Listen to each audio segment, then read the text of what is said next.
Bonjour à tous, bonjour Georges, bienvenue dans cette 50e vidéo. Et oui, déjà, nous sommes toujours dans le sujet Satan et Lucifer, nous sommes dans la 4e partie. Alors, nous avons vu que nos failles attiraient le négatif et que parfois nos capacités développées peuvent nous entraîner vers le négatif s'il n'est pas l'outil du cœur, bien évidemment. Alors, ces passages sont des différents types, tu peux nous expliquer? Euh, donc oui, dans ce petit Récapitulatif. récapitulatif du début, en fait, les passages, ben, ce sont des faiblesses de différents types. Ce sont nos peurs, nos colères, nos frustrations, les faiblesses en général, quoi. Ce sont tout ce qui n'est pas de notre force, eh bien, c'est... Qu'est-ce que tu appelles exactement une faiblesse? C'est des incompréhensions? Oui, c'est une faiblesse. euh, c'est quand une... Ça vient du manque d'expérience de la vie, du manque d'expérience surtout de la réalité, et d'un manque de connaissance de soi, de la réalité de ce qu'on est. Ce qui entraîne par les multiples programmations qu'on vit, euh, une mésestime de soi, de nos connaissances, et on est indécis. On n'est pas fixé sur ce qu'il faut faire, comment on doit être, on a peur de penser ou d'agir dans les situations, tu vois, on est dans le flou. Et ça, c'est la faiblesse en général. C'est le manque de confiance en soi. C'est très, très, très important de souligner toujours le manque de confiance en soi. Ça nous prive du contact avec l'intérieur et la validité de ce que nous avons en nous. Et ça nous rend très influençables. Alors, quand on est perdu comme ça, où va-t-on chercher les béquilles et comment savoir si la béquille que tu accroches est une bonne ou pas? Est-ce qu'elle va t'éloigner du spirituel ou pas? Euh, en fait, une, on a des trésors en nous. Nous ne venons, contrairement aux apparences et à ce que notre conscient croit, nous ne venons pas de naître il y a quelques années. Nous sommes beaucoup plus anciens que ça. Et nous avons énormément de choses et de valeurs en nous. Tu vois. Et donc, pour en revenir encore une fois, que nous avons énormément de choses magnifiques en nous et énormément de connaissances. Et donc, nous avons besoin par moment de visiter un peu les pensées des autres, ce qui est dit, ce qui est enseigné, tout ça. Mais il faut être très prudent. L'ombre est partout. Ceux qui nous vivons dans un monde, il faut en avoir conscience, où notre esprit est cloisonné de mille et une façons pour nous maintenir dans une place entre guillemets d'esclaves ou de soumis.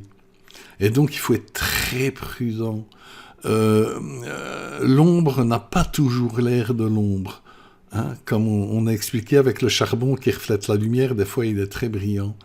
Et donc, chaque fois que vous cherchez des béquilles, que vous avez besoin d'autres informations, de vous renseigner, vous ne devez le faire que dans un but, dans un seul et unique but. Pas d'apprendre des choses ou de suivre des maîtres, mais de sentir en vous quelque chose que vous savez déjà qui se réveille. C'est ça qui est important. Euh, on n'apprend pas grand-chose en fait en termes de connaissances. On se rappelle des choses. Tu vois? Le travail de soi, c'est différent.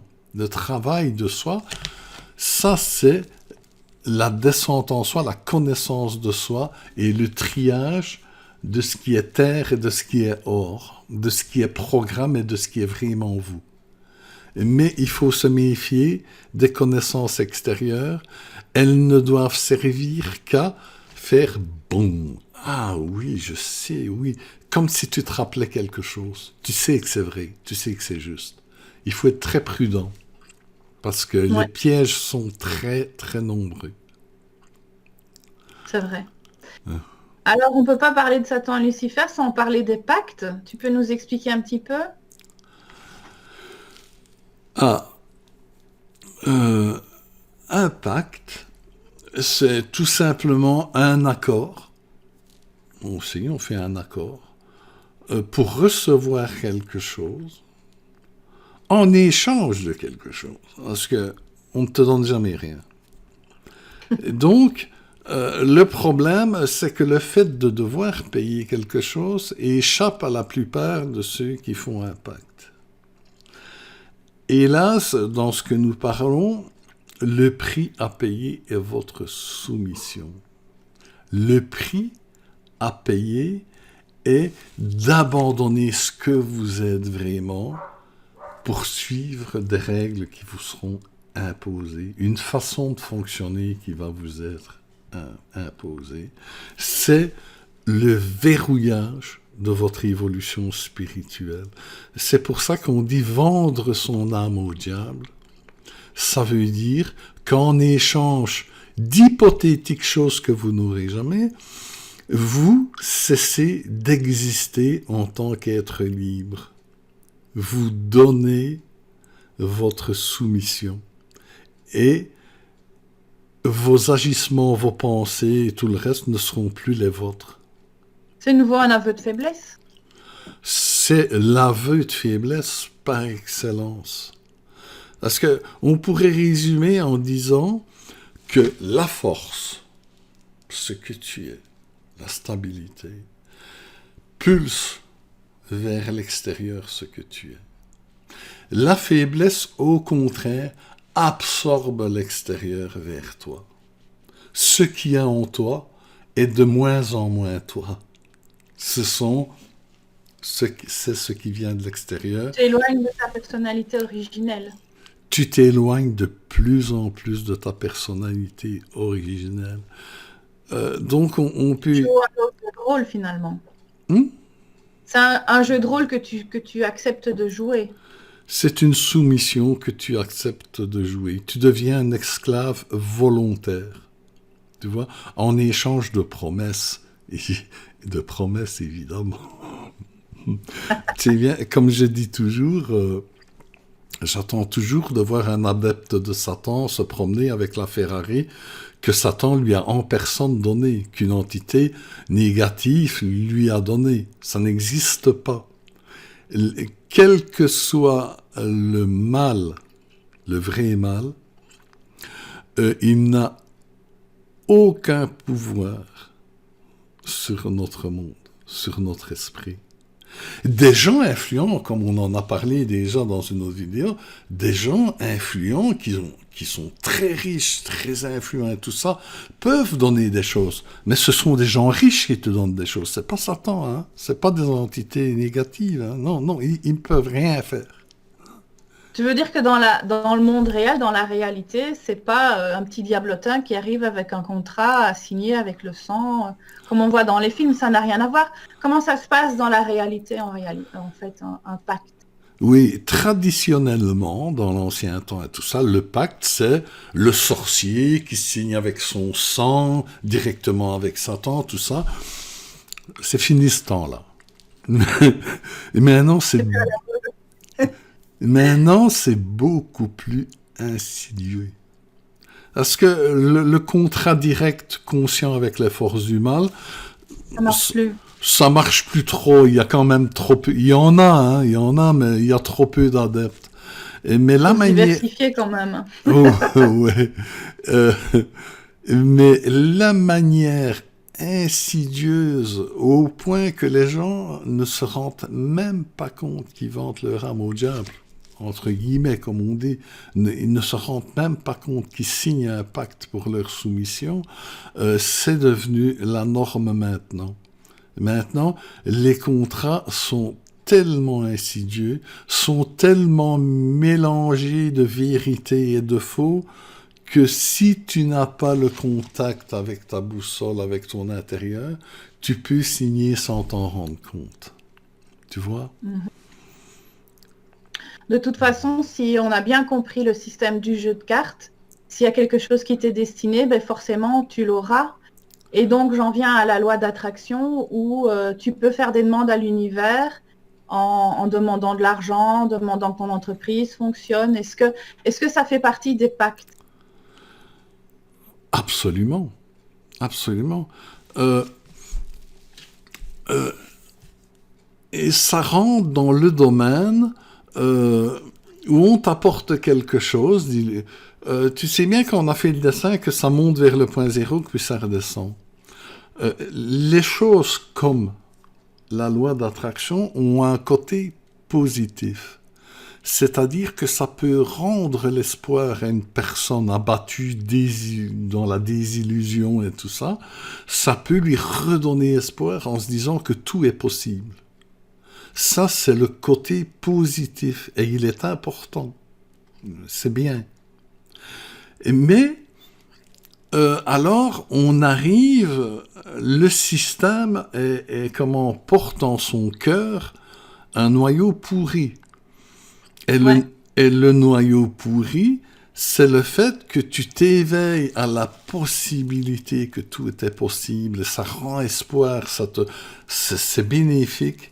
Mais c'est pour rentrer dans une soumission du bien vouloir de quelque chose d'autre.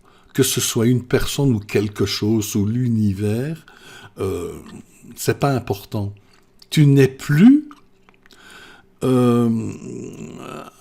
un acteur actif de ton évolution.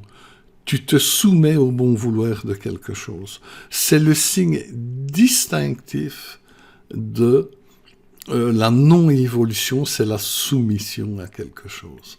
Tu vois? Et donc, un autre effet pervers, c'est que à partir de ce moment-là, on en avait déjà parlé un peu, mais c'est bien de le rappeler, tu ne fais plus que répéter des mantras, répéter une volonté, et tout le temps en boucle. Et évidemment, ça te maintient dans l'espoir, tu te sens bien, mais tu ne fais plus rien, tu n'évolues plus, tu ne travailles plus sur toi, tu ne fais plus d'expérience, ton évolution est bloquée, totalement. Donc, ces fameux mantras qu'on répète 3 fois sous forme de code, c'est des mots parfois incompréhensibles ou des chiffres même, on appelle ça un code, donc ce qui sous-entend quelque chose de secret. Et tu m'as toujours dit que rien de ce qui était divin n'était caché, donc ça va à l'encontre du divin. C'est-à-dire que, oui, il y a toutes sortes d'histoires. Par exemple, il y a des choses qui nous aident vraiment. Et elles sont issues directement de la nature. Par exemple, les cristaux. Tu peux pas demander au cristal d'avoir une nouvelle voiture, et les végétaux non plus. Tu peux pas demander à une plante de gagner plus d'argent. Tu peux demander, mais tu vas l'avoir. Ce sont des sources d'énergie pure. Une plante ou un cristal n'a pas de contradiction et ne vit pas dans l'illusion. Il est dans la pure réalité, dans la pure énergie. Donc, ils agissent comme des diapasons qui te rapprochent toujours, ont tendance à te rapprocher et à faire plus présent ce que tu as en toi, la meilleure version de toi-même. Donc, ils t'aident à ça. Mais ils ne font pas les choses à ta place, tu comprends? Donc là, c'est une véritable aide, parce que toi, tu écartes ce qui n'est pas toi pour te rapprocher de toi, et eux essayent de rendre une influence beaucoup plus grande à ce que tu es vraiment. Donc les deux efforts se rejoignent, mais l'aide des cristaux ou des végétaux ne prend pas le pas sur toi. D'ailleurs, c'est souvent une aide très discrète. Souvent, les gens s'en rendent à peine compte qu'ils sont aidés par les... Bien que l'aide soit là. utiliser tout ça, un peu comme aussi les prières de guérison, je ne sais pas si tu vois ce que je veux dire. Mhm. C'est un peu remettre son pouvoir divin à quelque chose d'extérieur à toi, alors qu'en fait, la capacité de guérison et d'auto-guérison, tu l'as déjà au plus profond de toi, mais tu n'y crois pas. Eh bien, c'est-à-dire qu'en réalité, en réalité, il faut commencer par le début. Tout dépend de ton niveau de conscience et où tu en es dans l'avancée, dans ton évolution. C'est vrai au départ, ce n'est pas mauvais C'est une d'utiliser, béquille. c'est une béquille, de la prière et tout ça mais ce que veulent, depuis que je suis petit, j'ai des contacts très étroits avec des entités spirituelles. Donc, c'est pas qu'ils te disent que la prière est Négative. demandée, c'est une chose qui est mauvaise, mais c'est une béquille en attendant que tu découvres que tu as ce pouvoir. Tu vois? De te Ouais. guérir toi et d'aider à guérir les autres. Toujours, bien sûr, évidemment, dans le contexte du jeu de cartes. S'il doit t'arriver une grave maladie pour toi comprendre des choses, tu l'auras. C'est bien. Et, et le jour que tu dois mourir, tu mourras. C'est bien. C'est pas que tu dois échapper à quelque chose. Tu suis ton destin, ton jeu de cartes qui est tracé. Mais c'est comment tu le vis. Tu vois? Et donc, une prière n'est pas une mauvaise chose, mais c'est un palier. Un outil. Ouais. Oui, voilà. C'est un palier. Il ne faut pas croire que c'est une finalité. Tu vois? Il y a autre chose après. Il y a autre chose après. Parce que, par exemple, tu vas prier Saint, je ne sais pas quoi, hein, non, tu vas prier Saint machin pour la guérison euh, d'un enfant ou d'une personne. Hmm. Ça veut dire que ce saint, si c'est dans le jeu de cartes ou quoi, disons qu'il va aller guérir la personne en question. Mais la bonne question à se poser, Elle a c'est besoin de guérir. ça, on ne sait pas, c'est le jeu de cartes.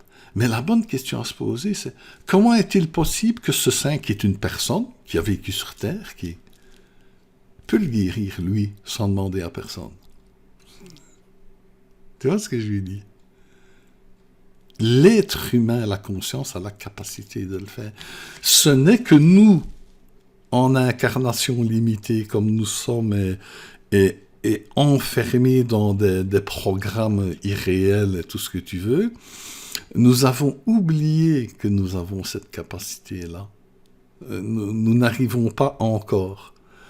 Mais certains y arrivent, hein. Attention. Je dis nous, c'est dans la globalité, mais certains le font très bien.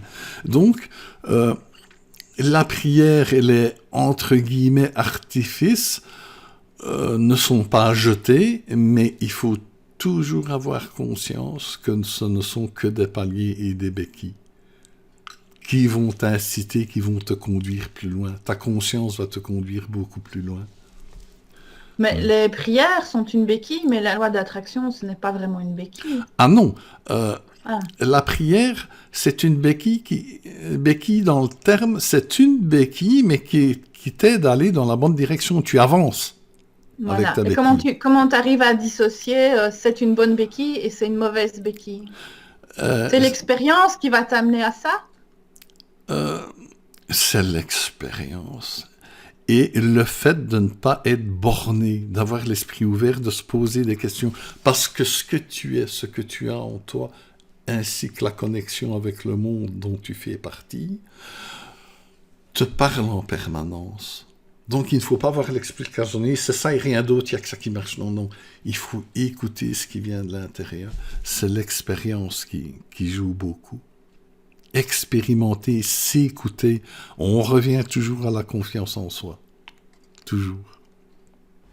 Donc, comment tu vas reconnaître une bonne béquille qui t'aide à avancer et une autre qui te paralyse, qui même te fait reculer? Eh bien, il y a une béquille qui favorise ta force, ta confiance en soi, l'écoute de toi, les choses qui viennent à l'intérieur de toi, qui te font aller vers quelque chose de spirituel. Et il y a d'autres qui vont t'éloigner du chemin spirituel par les motivations qui vont surtout être du domaine de l'ego immature, parce que l'ego est une bonne chose, mais l'ego immature, des possessions, des voitures, du confort. Si on ne sait pas ça, j'aimerais bien avoir une belle voiture et du confort, c'est pas ça le problème.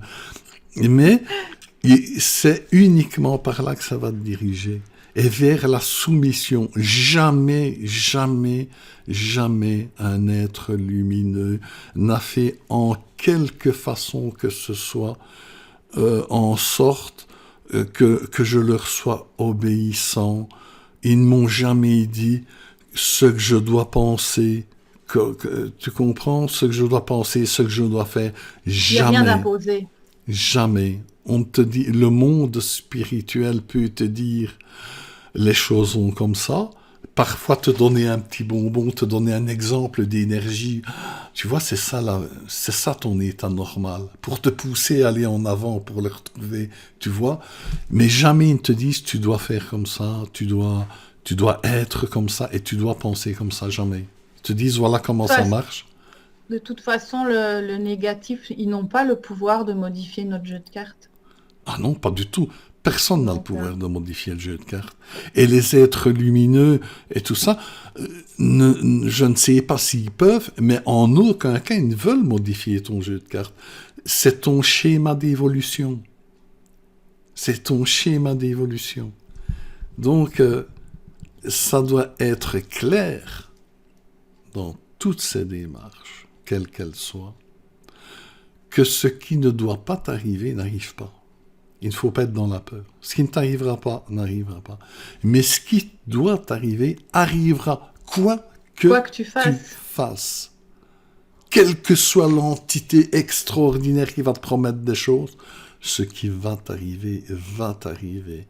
Mais il faut savoir que ce qui va t'arriver sera forcément bénéfique. Ça peut avoir très mauvais goût. C'est comme si tu serais malade dans une jungle. Tu serais malade dans une jungle tropicale. Oh, t'es vraiment malade, ça ne va pas. Et t'as un mec d'une tribu qui t'amène et qui dit bois ça, ça va aller mieux. Tu bois. C'est une liqueur qui sort de l'enfer. Oh, c'est épouvantable. Mais tu vas guérir. Tu vois, c'est souvent. Bon, je fais une image comme ça, mais c'est souvent comme ça. Tandis que le mal t'apportera toujours des petites liqueurs douces, bien sucrées. C'est toujours agréable. Le mal fonctionne sur la séduction, sur les promesses, tu vois. Mais il n'y aura jamais que ça, des promesses. Tu vois. Et c'est vendre son âme pour pas cher. c'est vendre son âme pour pas cher du tout. Ouais. Alors on en vient à la magie noire, même si on en a déjà parlé, ça t'éloigne aussi du spirituel et de ton chemin. Ah, forcément. Donc, ce qu'on a parlé jusque maintenant, c'est en fait un peu de la magie noire. C'est la magie qui vient te trouver quand tu refuses ton jeu de cartes, ton incarnation. On avait parlé du toréador, le toréador dans son habit de lumière. Attention, je ne parle pas de tuer des animaux, hein. Bon. Non. Je ne parle pas de tuer les animaux. Mais c'est l'image du truc. Les taureaux vont sortir et les taureaux vont t'apprendre. C'est le taureau qui va t'apprendre ce que tu es capable de faire. Tu vois? Qui tu es. Qui tu es et ce que tu peux faire. C'est le taureau qui va te l'apprendre. Et toi, tu as juste... je vais dire, avoir la réalité du taureau. Le taureau, c'est pas un animal qui est fait pour te tuer. C'est le mâle de la vache et il est fait pour protéger les vaches. Et le pauvre, on l'a capturé, on l'a foutu dans la... Lui, il veut pas être là, hein. C'est bien. Dieu sait ce qu'on lui fait pour le rendre agressif et nerveux, tout ça. C'est pas quelque chose de méchant, un taureau, hein. C'est bien. Mais... il y a la connaissance du taureau aussi dans les mouvements qu'il peut faire par l'observation. C'est l'observation de la réalité des choses. Il n'est pas un monstre sorti de l'enfer dont le seul but est de tuer. Il est ce qu'il est. Et il a des capacités de faire certaines choses. Tu vois la réalité. Et quand le taureau te fonce dessus, tu l'évites et tu découvres tes capacités. En fait, le taureau est ton instructeur. Demander avec des méthodes différentes d'enlever les taureaux, c'est demander de ne pas évoluer. C'est refuser la connaissance de soi. On perd son temps. Et le spirituel est là, ça commence par la connaissance du taureau, de la réalité qui t'entoure. Puis c'est la connaissance de soi, des mouvements que tu peux faire et tu te rends compte que tu peux éviter. Et puis ça vient avec le cœur, avec tes qualités intérieures, où ce n'est plus éviter de justesse, ça devient un art. Le toréador célèbre, le vrai toréador avec l'habit de lumière et tout ça, ce n'est pas le fait qu'il évite le taureau qui le rend grand. C'est le fait, c'est la grâce qu'il met dans son geste. C'est comment il évite le taureau, dans quel état d'esprit il fait son mouvement, avec de la fierté. Il en fait une danse, un art magnifique. Tu vois ? Et c'est ça. Et enlever ça, c'est enlever ton évolution. Alors, à la place d'avoir peur des taureaux et d'essayer de les éviter et de vendre ce que vous êtes dans l'espoir que vous n'aurez plus les taureaux, c'est illusoire, tu les auras quand même. Mais, allez-y, observez-le et dansez avec. Et vous grandissez. Et vous vous retrouvez un jour avec un habit de lumière en train de faire des danses magnifiques, majestueuses avec les taureaux. Donc, pour résumer, les bonnes béquilles, ce sont celles qui te font travailler sur toi-même, mais c'est forcément un passage qui n'est pas toujours facile à vivre. C'est pas tout beau, tout rose, comme les demandes à l'univers en général. Oui, les demandes... Et donc, c'est un peu comme le travail alchimique, finalement. Il faut d'abord décomposer la matière, travailler le plomb, pour pouvoir enfin et toujours arriver à l'or, qui est le centre de soi, et le travail sur soi. Mais... On pourrait résumer ça à ça ? Oui, et je dirais même qu'il ne faut pas avoir peur du plomb. Il deviendra de l'or. N'ayez pas peur du plomb. Les gens veulent l'or tout de suite, ils ne veulent pas entendre parler du plomb. C'est ce que nous offrent les mauvaises béquilles. Elles ne nous parlent pas du plomb. On nous jette des diamants, des pièces d'or. T'es bien, t'en auras. Belle voiture, belle maison. Voilà, t'es bien. On ne nous parle jamais du plomb. Et pourtant, vu que nous sommes venus transformer le plomb en or, l'or et le plomb transformés, eh bien, attaquons-nous au plomb, n'ayons pas peur du plomb. C'est par là que ça passe. Notre plomb va devenir de l'or. Et donc, tout ce qui t'évite de t'apercevoir et de travailler le plomb que tu as encore en toi, ça ne vaut pas la peine.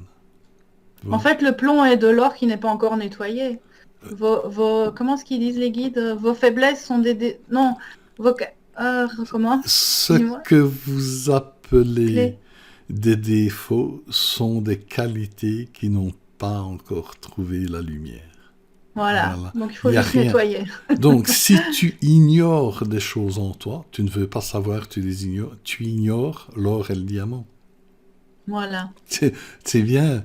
Si tu veux pas du plomb, tu jettes le morceau de plomb. Oh non, je veux pas savoir, je le jette là, tu viens de jeter l'or que tu devais trouver. Exactement. On pourrait résumer ça comme ça. Ah, c'est vrai que ça sent pas toujours bon et que c'est pas toujours facile, mais c'est le chemin. Bon, on n'est pas venu faire un massage, hein, on est venu travailler nos faiblesses dans l'incarnation. Hélas. Donc, Hélas. Eh ben voilà, je crois que ça clôture cette 4e partie. Dans la 5e partie, nous parlerons de quoi ? De l'enfer, je pense. Oui, on va parler de l'enfer. C'est la dernière avec Satan et Lucifer, parce que je trouve qu'il y en a déjà pas mal. Mais bon, il y avait 2-3 trucs à dire. Et voilà. Et donc, oui, la prochaine, on va se détendre un petit peu, on va faire un petit truc agréable une fois, on va parler de l'enfer. Allez, merci à toi. Au revoir à tous. Au revoir, Georges. À bientôt.